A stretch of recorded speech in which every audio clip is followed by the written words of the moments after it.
kulanti wacan oo wanaagsan saaxiibada SYC Media ku soo dhawaada muuqaal cusub.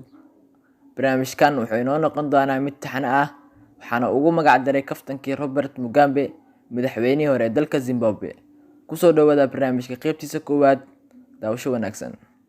kulanti wacan oo wanaagsan. Halkan waa SYC Media. Ka mid noqo saaxiibada sida joogtada u hela macluumaadka ka dahsoon. Fadlan subscribe saar channelka haddii aadan hore u saarin. Ku soo dhawow muuqaalkan cusub.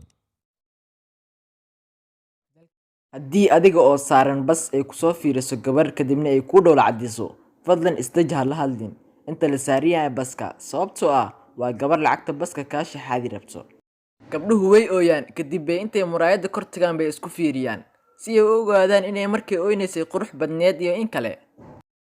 30 jir aan weli guursan wuxuu ka mid yahay dadka baahida gaarka ah qabo una u baahan yahay in la caawiyo loona doodo xuquuqda ka maqan. gabar yahay intaad khudbasiro gali lahayd waxaa kaaga roon inaad wiil in adeerkaaga oo qooqan ka fujisid oo isku feerayso ugu yaraan thank you aba ku dhahay abaal baa ii gashay. cunsuriyadda ma dhammaanayso inta dharka cad dharka madow laga hor dhaqaayo. cunsuriyadda ma dhammaanayso inta gaari cad uu ku socdo taayir madow. cunsuriyadda ma dhammaanayso inta dharka cad aroosyada farxadda iyo nabadda loo xirto halka dharka madow murugada duugta iyo dagaalada loo adeegsanayo. cunsuriyadda ma dhammaanayso inta qofka dambiilaha ee buugga madow lagu qorayo halka buugta cadna loo diidayo. Waad ku mahadsantahay daawashada muuqaalkeena. Waxaan rajaynayaa wax badan inay kaaga baxeen muddada aad daawanaysay.